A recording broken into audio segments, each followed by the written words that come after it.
guys, welcome back to my channel. In today's video I'm just gonna be covering just a few little questions that I got based on my previous video.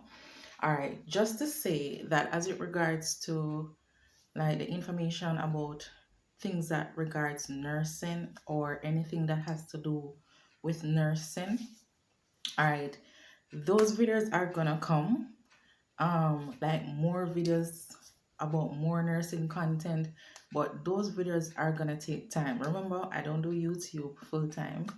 I have a full-time job, and then YouTube or this avenue is just a way of me just sharing my story, sharing my experiences as it relates to nursing. Me personally, just wanting to explore, and in exploring means like traveling from country to country or whatever the case might be, though this is gonna be my last stop. um but basically, everywhere you go you're gonna gain experience and knowledge and stuff like that, and I definitely would want to share this journey with persons. So that's the whole aim of me being on this platform, just to share my experiences, whether it be about work, whether it be about just traveling, or just what it's like just to be in another country or stuff like that. Well, I tend to lose phones and pictures and stuff like that, but years down the line I can have these videos, like to look back at, to go over stuff and to see what even my own experiences were, because every stage of your life you're gonna have different experiences and stuff like that. All right, so I really want the information that I'm putting out to be from an informed perspective. I can't use another person's experience to judge how mine is going to be, because usually my experiences are always different from everyone that I know. I was telling somebody the other day that, when you're talking about stuff and you're making a plan B, like you have a plan A and a plan B, like you'd say, worst case scenario, if this happens, you're gonna do that. Usually I have the worst case scenarios.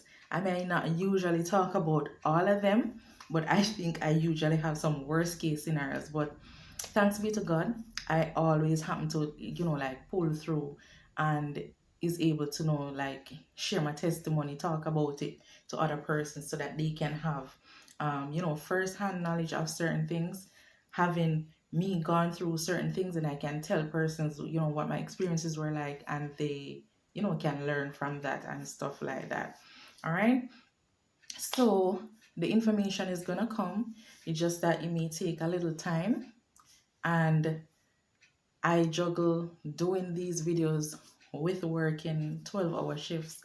Can be crazy because sometimes you really don't have any time for yourself, like on a days off you're trying to just unwind and preparing for work the very next day and stuff like that. Okay, and as I said, I want these videos to be from an informed perspective. So based on my experiences, I will talk about them, or things that I experience nursing wise, I will talk about them. All right, in terms of how I'm gonna structure it, I haven't fully decided that yet, but what I'll probably do is like probably each week I will talk about something else in the process, or how my process went. So each week maybe I'll focus on a different part of the process, because I don't want to be all over the place like discussing everything at once, because it can be very confusing. So what I'll do, I'll probably do it like say um from I first decided, what was the first thing I did, what was the second thing I did, what was the third thing I did, and then what I do from a Caribbean nurse perspective. It may not be the same for a person in another country. The process may vary, slightly depending on where you're from. So you can't even hold me to it to say that, okay, it has to be this way or it has to be that way, because scenarios may vary. All right, so I'm going to structure it that way. So each week I'll cover something else. So at the end of the day, if you happen to find my video at a particular time when I'm discussing something else and you need to get other information. I'm gonna have a nursing playlist. So if you're just interested in things that has to do with nursing, you can just click on the nursing playlist and you'll find stuff there that's directly related to nursing, because you may not always be interested in seeing other things that I do, which is totally fine.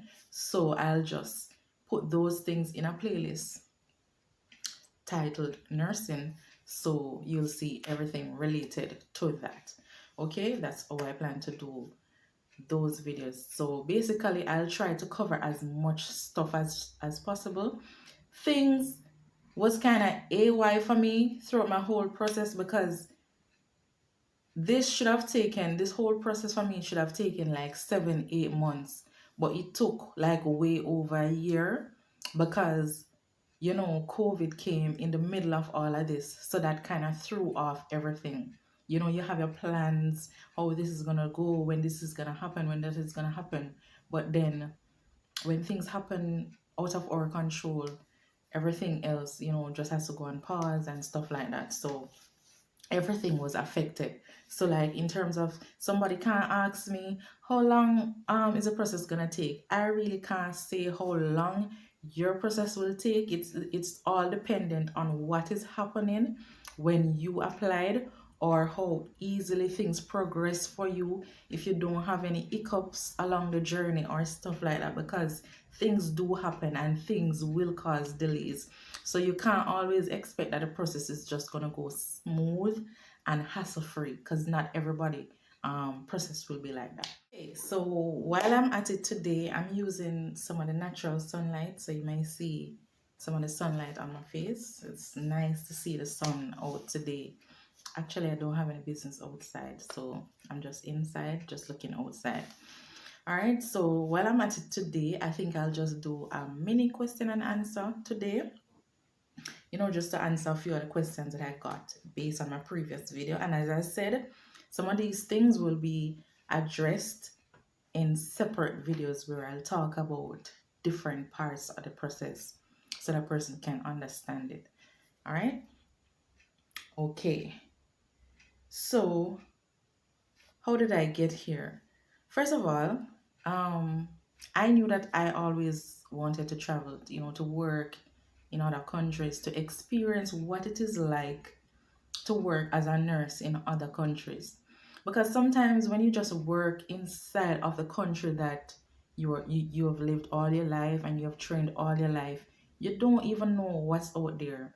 I was saying to someone other day that a lot of the things that I come across now, I would have only read about it. Like in nursing school, you read about certain things, but you've never actually experienced it. And it is only when you travel outside of your country, sometimes you're able to experience some of these things, or you'll be able to see some of the things that you would have read about. All right. So that was the purpose of me wanting to explore, to see nursing from a different perspective, working in a different country and stuff like that. All right. So from the moment you decide that you want to travel outside, then you have to think about how you're going to get into that country, or how you're going to get to that country legally to work as a nurse, or whatever the case might be.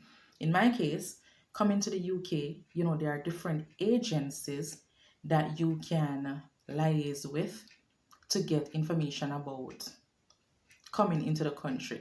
Now, I think the whole process, you can do it by yourself. I don't know how that works. Like doing the entire process by yourself, I really cannot speak about doing the process for yourself, because things might get a little technical and sometimes you need an expert advice or expert help in the field and stuff like that. So I really cannot speak about getting here on your own. But what I'm able to confirm is that there are different agencies that you can come to the country through. All right. The agency that I use is called MMA. I will link it in the description box. I'll just put the name of it in the description box so you can see it. So that's the name of the agency that I came through. I got the information for them and I reached out to them, send them an email, and then I took the process from there. So it's a whole process. Once you've decided, you've researched, and another thing that people need to do, you need to do a lot of research. Don't just take people's word for it. Like if somebody tell you about this agency, you just go to that one and then you just lay all your eggs there and say, okay, this is what you're gonna do. Because sometimes you go to that agency with preconceived ideas, preconceived notions. You're thinking that this person had a smooth transition into the country, so you equally is gonna have the same transition, and things doesn't normally always work that way. So what you can do, you explore, you see what options you have out there, research the different agencies that are there, and you reach out to them and see what your options are, and you work it from there. All right, so that's the agency I came with. Now when you come in here, having gone through the whole process with the agency, they're the ones who usually liaise with employers, to secure interviews for you and stuff like that. Now some agencies recruit mostly for the NHS, which is the National Health Service Government, and some agency recruits mostly for private organizations. All right, so it's gonna be dependent on you, which sector you would rather work, whether public, whether private. So at the end of the day, it all boils down to what you want and where you would like to work at the end of the day. All right, so I won't necessarily disclose exactly where I'm working, but what I can say is that I work for a private organization presently. I'm not working with the NHS currently. The possibilities exist that I can probably work for NHS someday, some point. I'm not sure yet. That's not exactly what I want right now, but I'm with a private organization right now. All right. So next question is, what to bring when you come into the UK. All right. So, knowing what I know now, like when I came, I had 2 check luggage. I had a carry-on and I had my personal piece. And then I had this big coat that necessarily couldn't hold in anything that I had. All right. But knowing what I know now, I wouldn't even bring that much things when I'm coming, because you're coming to a first world country. Technically, everything that you're gonna need is here. Regardless of the fact that we're in lockdown, there are ways and means to get things. Everything is online. Everything is at your fingertips, right? So you basically can get everything that you need at your fingertips. All right, because the more luggage you bring, bear in mind you're gonna have to pay for these extra luggages at the airport. When I was coming in, I didn't even know that I would have to take 2 flights to get to my location, because it's not like I know UK to say that okay, it's only one flight gonna get me to where I'm staying. I didn't know that I was gonna have to take 2 flights. So the fact that I had to take 2 flights, it means 2 different, what should I say? It's paying for the luggages on 2 different occasions. All right, so you have to pay for these extra luggage that you have. You can't leave it when you realize that this is the case. All right, so depending on how much extra luggage you have outside of the allowance, then that will determine the amount that it's gonna cost you at the end of the day. So sometimes you think that okay, you're gonna save back, or it's gonna be better for you. You have this already, you have that already, you just bring them with you. You can't bring too much, because at the end of the day, weight matters. The weight of luggage, the overweight, they're gonna charge you, and you have to pay for the extra luggage. So you have to just think wisely. When you're coming, you just bring bare essentials. And if you're coming from the Caribbean where it's hot, there's no point bringing all those clothes that you have in the Caribbean, because technically you have to dress for the weather.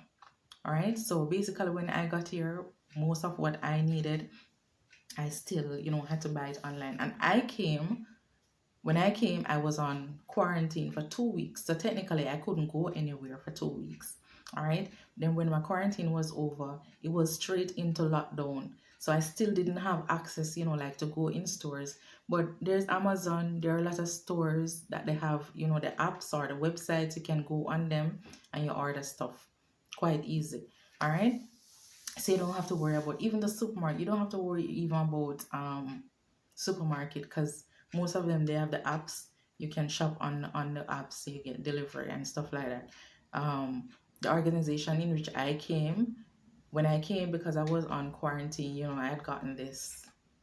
Um, they had this allowance where you got some grocery items, just to tide you over until you're basically able to go and do your shopping. Not that that is adequate for everybody, because everybody, you know, may consume different amounts from at different times and stuff like that. But there's always an online option where you can order your stuff online. So you don't necessarily have to worry about things like that. All right. Now, as I said, the length of time the process will take, because that's another popular question. How long does the process take? Now, when I just signed up, I was told that this process usually take between 7 and 8 months. But for me, it took over a year because of what was happening. All right. So there's nothing set in stone to say the process will actually take this time or will take that time. Okay. So that's as it relates to that. Now, another popular questions that persons may have, they'll ask, what are the advantages or disadvantages of working private versus working with the government? Now, as I said, I want to speak to you from an informed perspective. Like, I really want to know exactly that, okay, this is how this works for real, or this is how that works for real. Now, in the interest of time, you could just, there's everything on YouTube. You just type that in: advantages of working in NHS, advantages of working in private organization, and stuff will come up, where people will compare and contrast and stuff like that. But from where I'm sitting, I just got here. It's not even 6 months since I've been here. I just got my um, nurse's pin. That's to say that I'm now legally able to work in the UK as a registered nurse. I just got that like a few days ago, because to get that, it's also a whole process after, doing all your exam and your paperwork and stuff like that. It is a process to get that. So technically, I am just going to start working legally as a registered nurse. Before that, you cannot work as a registered nurse. All right. You can work as a pre-registered nurse. All right. But you can't work as a registered nurse until you have your PIN. No, because I'm working private, I can only talk about the private organization. So I cannot compare it from an informed perspective as what it would be like to work in the National Health Service. I really don't know. But over time, when I am here, I'll know the ropes and I'll know these things. Then I'll be able to share these information with you. But for now, I can only speak about working within the private sector, what it is like and stuff like that. And then as time goes by, then I'll be able to say more about it, because as I said, I just started, still fresh, still new, trying to learn about policies, procedures and stuff like that. So I'm not really able to say much yet, because I'm still a novice to the system. So as time goes by, the more I learn, I'll definitely come on here, just to tell you what it is like, how I'm progressing, how I'm finding it, and stuff like that. I'll definitely share all of this information, because I know a lot of persons sometimes have anxiety about relocating, because they don't know how they'll feel, they don't know how they'll fit in, they don't know how they'll cope and stuff like that. So it can be really challenging for some persons, but I'll definitely share my experiences for persons who really want to know about this.